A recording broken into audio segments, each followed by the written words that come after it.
Фудбай. Свежевыжатые новости. Без консервантов, без красителей, без стабилизаторов.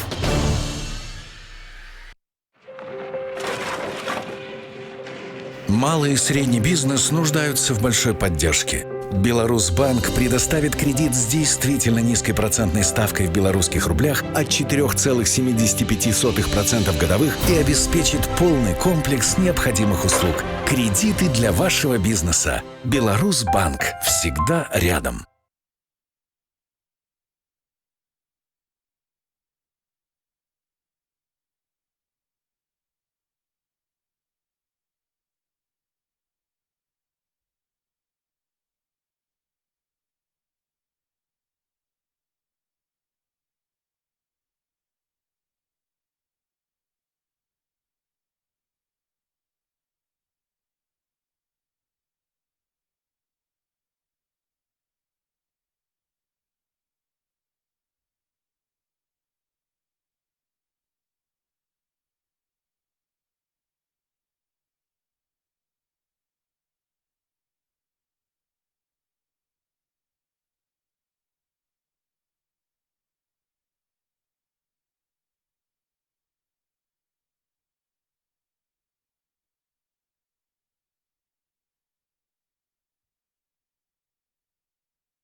нашел в себе силы прийти на второй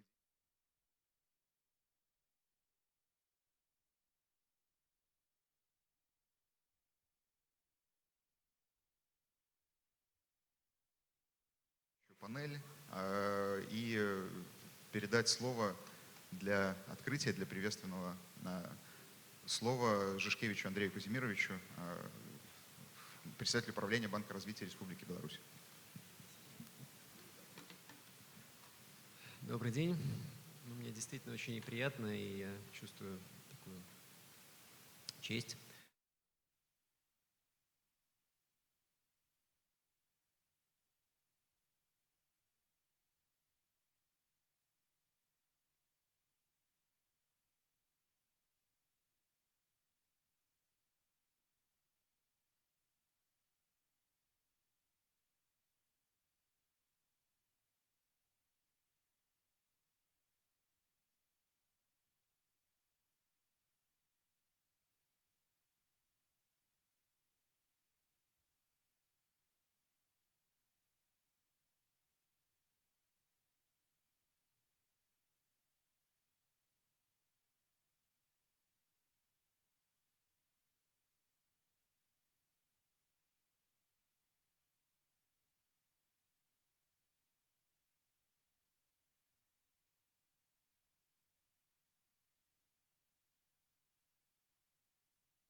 Will help Belarusian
Спасибо, Андрей.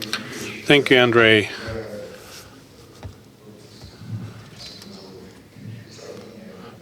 This comparison you made, so enjoyable. We are looking for these answers, like what's to be done. And we've been doing this for quite a while. And I don't think it's just me.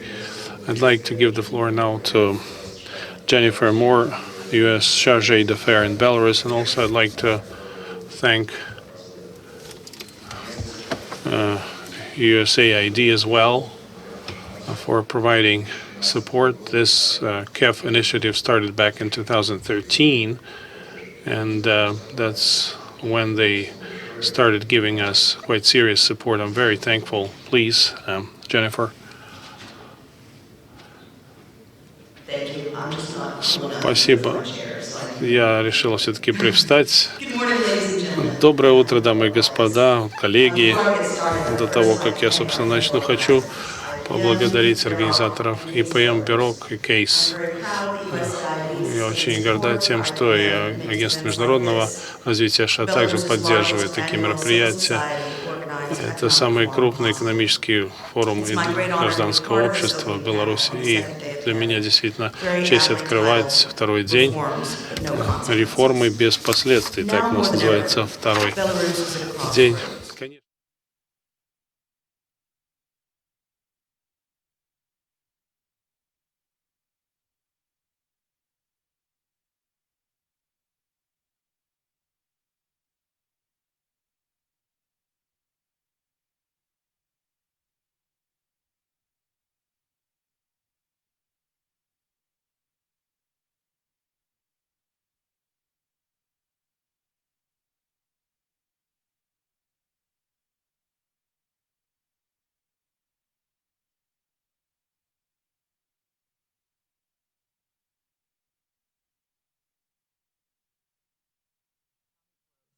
to shift away from an export-based economy towards a consumer-driven economy. And Belarus needs to expand trade opportunities while at the same time making sure to level the playing field for both foreign and domestic investors and businesses. These big challenges that sometimes require attention and effort and a commitment to smart reforms. To address these challenges, Belarus should focus on building a strong and vibrant middle class, which will help boost domestic consumption, drive demand for high-quality goods and services, and lead to greater private sector growth, as new businesses and entrepreneurs appear to create the goods that will meet demand. The Digital Economic Decree and legislation streamlining regulations on Belarus's IT sector have resulted in an emerging middle class. These good ideas should extend to more of Belarus's economy. However, achieving these results in other sectors and speeding up improvements in living standards across the country will require Belarus to undertake smart structural reforms. I know that my colleagues in the World Bank and IMF will say more about such reforms later today. To address the second challenge of attracting trade and investment, Belarus has embarked on the WTO accession process. And WTO membership has many benefits. As a member, Belarusian exports will have greater access to international markets, commodities, and the global supply chain. Belarus will be able to purchase inputs at a lower price, enabling domestic industry to produce goods more competitively for domestic and foreign markets. And because of lower trade barriers, including tariffs, import quotas, and regulations amongst WTO members, Belarus will be able to buy finished products at a cheaper price, which means more choices for the Belarusian consumer. Additionally, as a WTO member, Belarus will gain protection from unfair treatment by regional trading powers through WTO's powerful dispute settlement mechanism. In the past year in particular, Belarus has deepened its engagement, and so has the United States and a handful of other members. The ball is now firmly in Belarus's court, and the United States hopes that Belarus will soon undertake the market-oriented and trade-liberalizing reforms needed to move its accession process forward. Today, I'd like to provide some perspective on how the United States views the WTO, including how we approach the accession process. The WTO can be seen as an institution with a system codified of benefits and principles. An important aspect of the accession process is for existing WTO members to evaluate whether an applicant shares key principles: a commitment to open, predictable, and transparent trade regimes, a commitment to non-discriminatory treatment, and a commitment to market-oriented principles. The accession process is rigorous, and it must be rigorous if we are to ensure that each new member embraces these principles. With its communist past and a continued heavy state hand in the economy that favors domestic production, Belarus's path to accession was never. Belarus began the accession process in 1993, and there was little progress made in the first decade. In 2006, Belarus took an extended break and did not re-engage until late 2016. Belarus is now seriously engaged, and the United States welcomes this. As we often say, and know from experience, the WTO accession process is not a political process. It is substantive and it is technical. However, success does not solely depend on the skill and perseverance of the applicant's technical experts. They are necessary, but not sufficient. The critical variable in any WTO accession is the commitment of the applicant's political leadership to market-oriented and trade-liberalizing reform.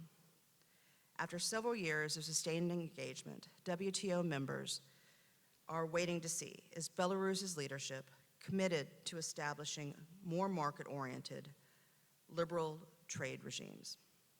Do Belarus's leaders see the WTO accession as a process they can harness to drive the needed domestic reform at home? We hope the answer is yes, even if it takes time for Belarus to get there. Belarus can count on the United States to be patient and to continue to help navigate the way forward.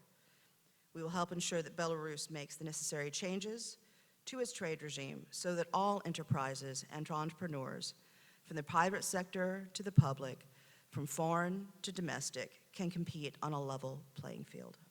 That means, for example, withdrawing pervasive price regulations, eliminating exclusive licensing, and reducing the thicket of administrative measures that make it difficult for traders to participate in this market. With a level playing field, American enterprises and investors will find new opportunities to trade and invest in Belarus. The American business community has long been one of the key foundations of our bilateral relationship, and I am optimistic as the political bilateral relationship continues to improve and the relationship between our peoples deepen. Increased trade and investment from American companies will soon follow. American investment in Belarus benefits both the United States and Belarus because American companies make good neighbors. American companies create long-term employment that is the driver of economic growth, sustainable development, and a thriving middle class. American companies are force multipliers for private investment. Where they go, investment from other sources soon follows because American business is a sign of confidence to others, and it shows a strengthening of the investment climate. American companies engage in business practices that protect the environment and are ecologically sound. They engage responsibly with local leaders and reinvest in their communities.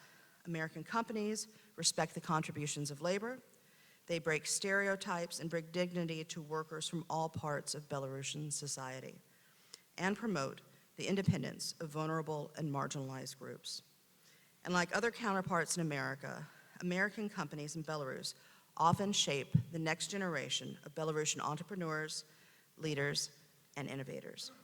So, for a whole host of reasons, American companies make good neighbors for local communities and local enterprises. We have seen the signs that Belarusian officials are listening to private sector business leaders and are working to incorporate their suggestions and ideas, but more needs to be done and sooner. Belarus is positioned to unlock its potential through its WTO accession process, through smart reforms, and through private sector development. And the United States stands ready to help do its part to support Belarus as it makes these critical next steps to ensure a brighter future for all Belarusians. Thank you.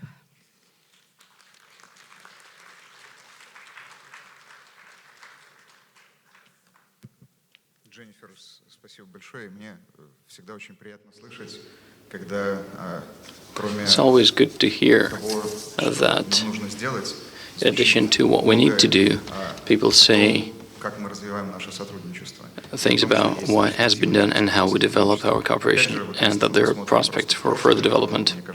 But if we look at the past, Еще лет 5 назад it seems that some 5 years ago, those are the things that you wouldn't hear, even 2 years ago. Now I see that we're speaking about going forward, and these prospects are not that out of reach as they seemed. I would like to give the floor now to Jacqueline Perkins, British Ambassador to Belarus, also with my gratitude for her support. Good morning, everyone. Доброе утро, уважаемые участники. I'm very honored to Для меня say a few большая words this честь morning открыть in this opening второй. session of the second day of the Katolichniki Economic Forum.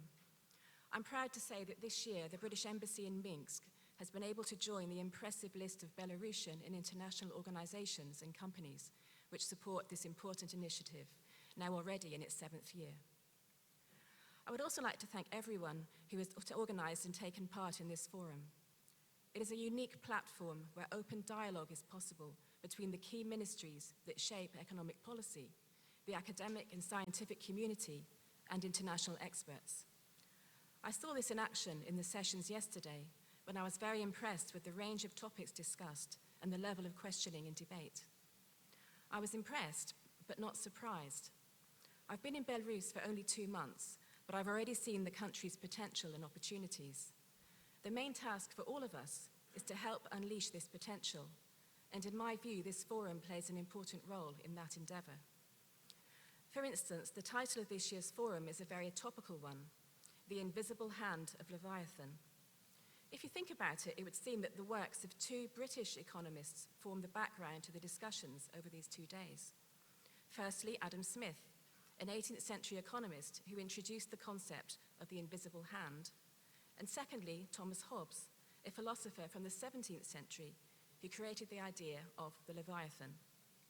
The forum, over these last 2 days, allows us to discuss which concept is more relevant to Belarus. So which of these philosophies is right for Belarus? Can Belarus have a free market economic system where each person, by pursuing his own interests, manages to create the best outcome overall? As Smith wrote, "It is not the benevolence of the butcher, the brewer, or the baker that we can expect our dinner, but from their regard to their own interests." So, can individuals in Belarus become the main drivers of economic growth, benefiting the whole of society in the end? Or, on the contrary, will the concept of the social contract by Hobbes work better in Belarus? The state, or Hobbes' so-called Leviathan, should take care of the well-being of its people, and in return, the people voluntarily give up some individual liberties. Or is there another option, perhaps a mixture of the two, where the market and the state work hand in hand, the invisible hand of Leviathan? However, any example borrowed from outside, even an ideal one, is not always the perfect recipe for a country. To answer the question, what's better for Belarus, we should take into account many factors, such as historical and cultural peculiarities of the country, people's mentality and education. This is the only way to find the right solution, so I'm glad that we are discussing this together today. The British Embassy in Minsk encourages positive changes in the economic sphere, which is why we are pleased to support this forum. It is important to us that Belarus is a stable and independent partner with a strong and sustainable economy which delivers for its people. For this reason, we are working with the government, with international organizations с международными such as the организациями, UN, с the такими как IFC, and ООН, the EBRD, МФК and with local и NGOs БРР, such и as с Belbiz, местными to promote НГО, economic такими как reforms Белбиз, and для того, promote the чтобы private стимулировать sector, местные реформы и especially SMEs. развивать частный сектор, особенно малый и средний бизнес. As is the case in every country, there is Как это still бывает much work в to be каждой done. стране, на Change самом деле never остается stops, and много it cannot be работы. avoided. Перемены нельзя остановить, их нельзя избежать. При этом важно работать с переменами, управлять переменами и трансформировать их в стимул для дальнейшего развития. Британское посольство в Минске со своей стороны всегда готово предоставить всю необходимую поддержку, приглашая британских экспертов для того, чтобы делились своим опытом. Вчера был очень насыщенный день, много интересных выступлений, оживленная дискуссия. Я уверена, что сегодняшний день будет не менее волнующим и интересным. Спасибо большое.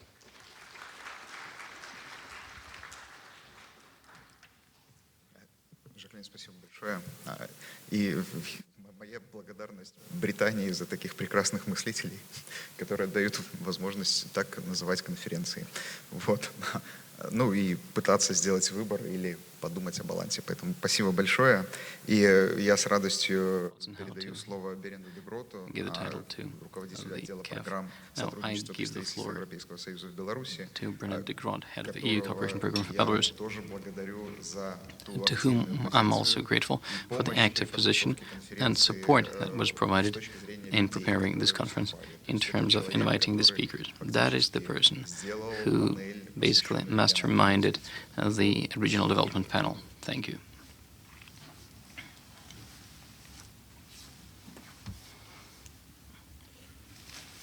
Ladies and gentlemen, colleagues, good morning. I think, as the previous speakers, I would very much like to start with a big thanks to the organizers. And I think I would like here to in particularly mention also Pavel Daneke and Alexander Jubrik personally, because I think it's thanks to their leadership and their inspiration that they have been able to get such a competent team around them in organizing and continuing to organize this event. I think the value is fantastic, and it's not a matter of this year, it's not a matter of what shall we do now, but it's something which to continue on. So that's the first point I'd like to make. Yesterday, my colleague Maciek Popovsky, our Deputy Director General of the Director General for Neighborhood and Enlargement, spoke about the wider context of the Eastern Partnership, about the neighborhood policies and the way how this relates to our program in Belarus. I think in very general terms, we can say that as European Union, and that counts for all our neighborhood countries, we are supporting strong and independent countries, democratic and right-based societies, but also with a prosperous economy. And I think this is very much orienting our overall program, our overall support for all the neighboring countries, including Belarus. When it comes to EU cooperation in the country, we very much, I would think, not in the least in Belarus, are very much in the business of promoting the sharing of experiences from the European Union, bringing in EU values, but also bringing in how do we do things, trying to find optimal solutions for things. Also, to learn from lessons, how perhaps sometimes not to do things. And all of this relates in the broadest sense of its meaning to the human resources, to capacity. It's bringing people across the border back to Europe, it's promoting students, it's promoting also the education. If I could come to what orients us in Belarus, I think here I have to mention the National Strategies for Sustainable Development, the 2031, which is coming to an end, the 2035 one, which is about to be really taking over, and something that has been very much inspired by the broader Sustainable Development Goals, agreed globally, and of which Belarus is definitely to be considered as a champion. So there we all agree. This translates into the roadmap for structural reform that we've been working on since 2015, has been put aside for a while, is today again very much in the picture. And I'd like to also underline here that we are very much in support of the work what the World Bank has been doing it. Not only that we are supporting it in the way I'm saying it, but also very much in financial terms, working together. And in order to just get into a bit more details on it, I think it very much also orients much of our program, what we are doing. whether it is through the World Bank, through the International Financing Corporation, or in other ways how we are working directly with the government, with the civil society organizations, with various agencies, etc.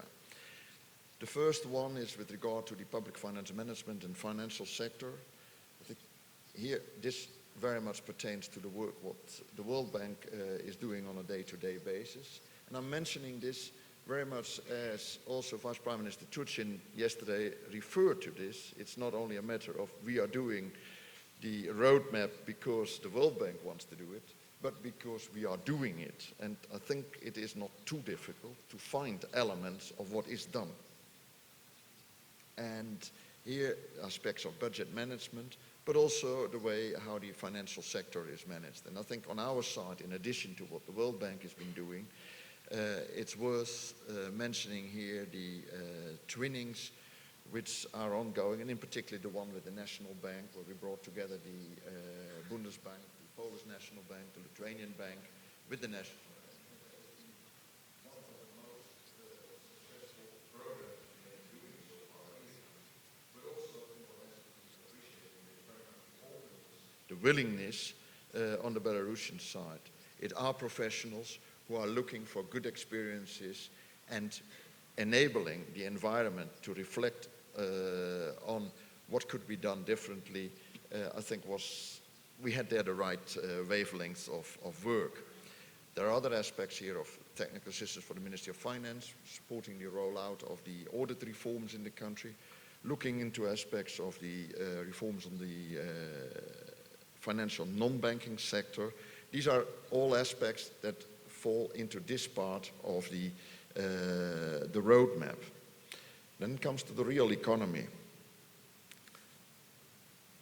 Been working on a number of aspects, on deregulation, on improving competition regulation, anti-monopoly aspects.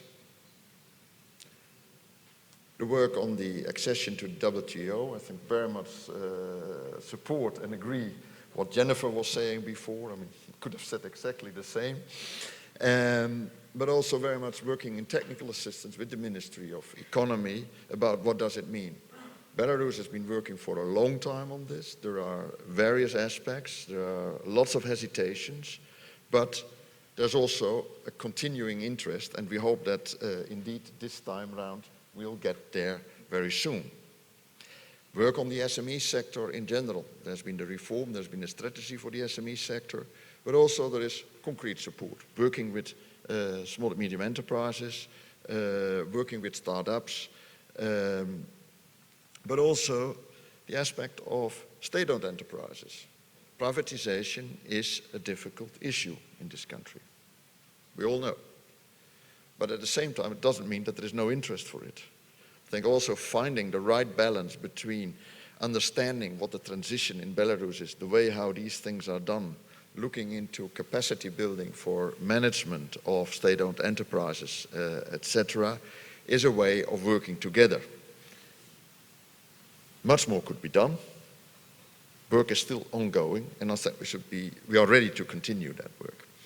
Another aspect on the real economy, what we would like to, or what we have been stressing very much, is looking into regional development and looking into the aspects of disparity.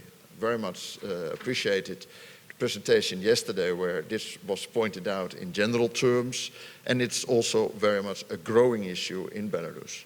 We have Minsk as an economic hub, but it seems to be growing as an economic hub, and it is growing as an economic hub, but there are other parts of the country that are not benefiting from that progress. So how can we work on this? And as European Union, we are at the moment with the Ministry of Economy, but also with civil society organizations, with the Public Administration Academy, working on a new program of trying to promote new ways of regional development. In this sphere, also support on professional and higher education. We've been working on quite substantially on the reforms of the vocational training sector. We shall be continuing in a pretty large, or scaling up actually, these activities, and looking for rolling it out across the country in collaboration with the Ministry of Education. Higher education, thinking in terms of entrepreneurial universities, there is a whole area open there where we have to work on. When we talk about the IT sector, it's a great achievement so far, but it's also a moment to use this success today to think about how are we competitive in 5 or 10 years. And here we are coming very quickly on the way our higher education is functioning. And again, very much ready there to support this part. The fourth part in the roadmap for reforms relates to social protection, social assistance. There are wider reforms here, but it's also about the way how delivery of social services is done at the local level. The aspect of greater or making more use of the capacities of local governments, but also of involvement of civil society. Belarus has the possibilities of social contracting, but there is quite a scope of enhancing that further and involving private organizations to help and work and broaden actually the delivery of social services. In particular here, the demographic aspect of the aging population is something which could take a lead in further developing this. Administrative services, the optimization of the way our administrative services is done, learning from the experiences as in a couple of neighboring countries, development projects have been done, but also as we've been doing it in a number of countries in Europe. And there is no standard for it. It's always a matter of looking how the experiences are and then try to apply it to the country. The fifth one, energy efficiency, again, something which is extremely important, been underlined many times. I think there, as European Union over the last couple of years, been done quite a number of pilot programs in our Continent of Mayors program in various rayons, other forms of funding, our work together with the UN on the Reload program, a lot of activities which relate to energy efficiency or environmental management in general. But there is also a need to go beyond this and to go for more systemic programs. Here again, we are having a number of experiences from our neighboring countries that are absolutely relevant also in the context of Belarus. So just to come to conclusion, you see here the roadmap. It's something which is more than inspiring, I would say. I think it's something, it's the hooks on which we can put a number of activities. Activities are ongoing, but also much more could be done. And here, of course, we come to, as the previous speakers were underlining, some fundamental decisions have to be taken. At the same time, I think we appreciate that those fundamental decisions have to be taken in a certain context, and that context is definitely not the easiest one. In any case, I think for today there, I can just conclude with saying that on this KEF conference, I think it shows us the dynamism globally. I think we had a number of speakers yesterday which brought this, but also how this dynamism is playing in Belarus. The situation is not the same as 5 years ago, not only because today we can talk about certain things more, but I think it's also simply because we realize that there have been certain developments. The conference provides us good ideas for responses, and it provides us the space, but also gives us the challenges to think about, and in first instance by the government, by the civil society in this country, about what to do. But I think also equally towards the international community. I think there are quite a bit of lessons here, quite a bit of information that we take home and is very useful to use in the way we are doing and conducting our programs. Once more, thank you very much for the organization. Looking forward to a good and fruitful day today, and also looking forward to see it again next year. Thank you very much.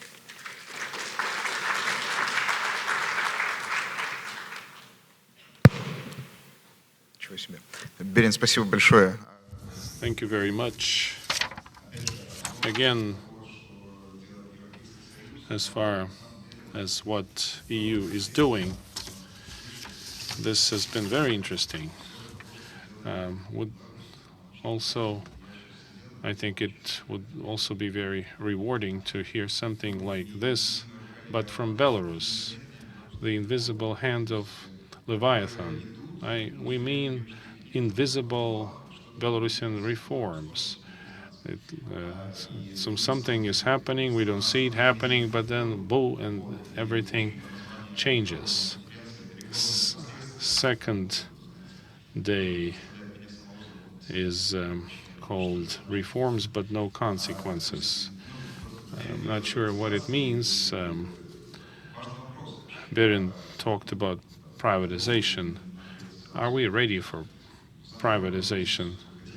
If you ask businesses, would you like to participate in privatization process? Well, only asked SMEs. 40% of them said, no, we don't want to. And we don't want to deal with the state. And that's an important message. So if we are saying that we should move along this roadmap, so we are moving and we're putting this roadmap together in parallel. But if we're doing this, we need to reestablish the trust. And that means the reform, and the reforms must be discussed as openly as possible. No one will get it if the government tells you that, look guys, tomorrow morning we'll have a completely market economy with even playing field. It's not going to happen overnight, but if someday we truly wake up in the morning and see it happening, then we might have, we traveled all the way along this roadmap and it worked. But this is again about trust. Like, yes, Pavel talked about speed, and here speedy reforms are not a possibility. It is a pleasure for me to give the floor now to Alexander Yegorov, Deputy Chairman of the Board of Belarus Bank. I also would like to thank them for continuous partnership.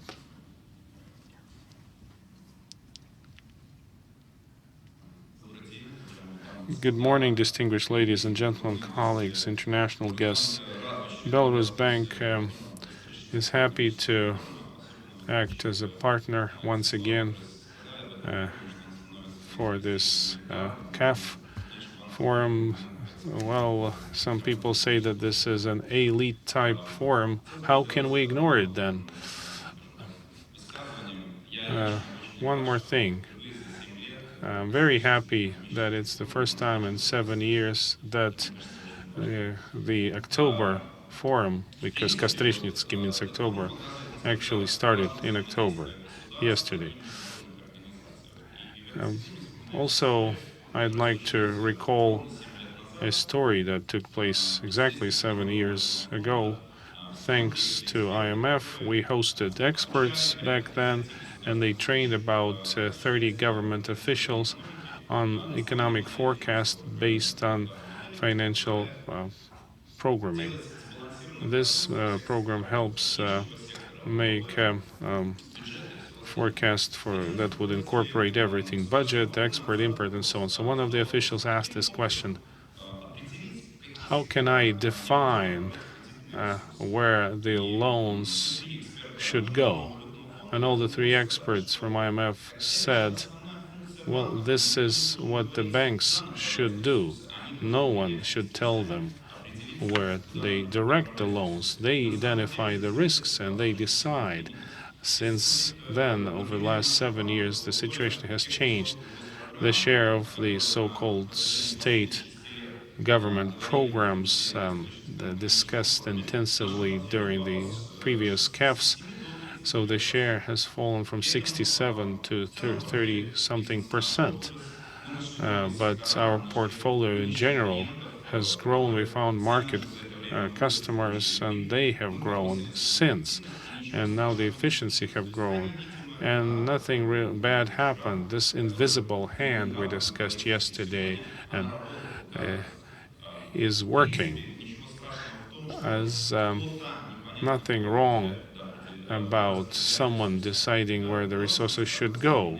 It works, and it helps economic growth. Not only should it happen in the banking sphere, but in other spheres as well. Next panel, panel 1, will be on Belarusian exports. Currently, Belarusian exports enjoys a certain balance. We have positive balance. Unfortunately, the share of export in economic growth is negative. However, this has some untapped potential, and this should help economically in the long term. Therefore, this begs the question, should we truly identify the flagship enterprises, or maybe the invisible hand of Leviathan could do it? Export growth should rely on some clusters that are built together because of trade environments. We should not export everything. We should export competitive goods only. But exports should not create a potential for negative consequences. And one of the options also, which we call the Dutch disease, the spillover effect. The effect should not simply reflect the growth of internal trade. That way would approach the Dutch disease. Spillover effect is something that should produce a positive impact on all sectors. IT has been a true driver for Belarusian economy. This is, of course, quite an achievement. And the 40–50% of proceed growth and its share in the GDP will never be underestimated. This is beautiful. But they absorbed a lot of human resources, and they export them. And the internal demand is growing. This is like in Holland used to be, and there is a gap between the IT and others. A major gap and erosion of the middle class could lead to greater social tension and to changing needs and requests of the voter for populist and more liberal model. That is why it's important that the invisible hand of Leviathan is present, which basically needs to set the rules of the game and shape the strategy for development of different industries and sectors without actually hampering the development, so that the 40% growth that we were observing previously remain. As a positive spillover effect, and this is not to brag, I would like to mention the banks and the National Bank in particular, which actually regulates the activities of the banks. You remember what happened 15 years ago? We used to wait in line for 3 or 4 hours to make a payment, to make a foreign international transfer. The businesses had to pay a lot, had to wait for 4 days and sign a lot of paperwork. Now, a payment is only a few taps away, and a bank transfer is only a few minutes away. I mean, it all seems natural, but that actually saves us money, and because time is money, and it saves time. This was all made possible because the National Bank at some point offered and basically made banks to digitalize their services. And that is how the invisible hand of Leviathan works. So the hand of Leviathan should basically create conditions for technology transfer, for knowledge sharing, because this ultimately contributes to the growth of productive labor and would help the inclusive growth of economy. So I would wish all the members of the panel for this second day to hear each other and be open to other ideas and everyone's opinion. And I invite all the panelists to have useful takeaways from this meeting, because without useful takeaways, that would be just a waste of time and opportunity. And I'm grateful for the organization of this forum to all the organizers, and I suggest they have a good weekend sleep after it's over and start the next week with preparing for KEF 2020. Thank you, and have a good day.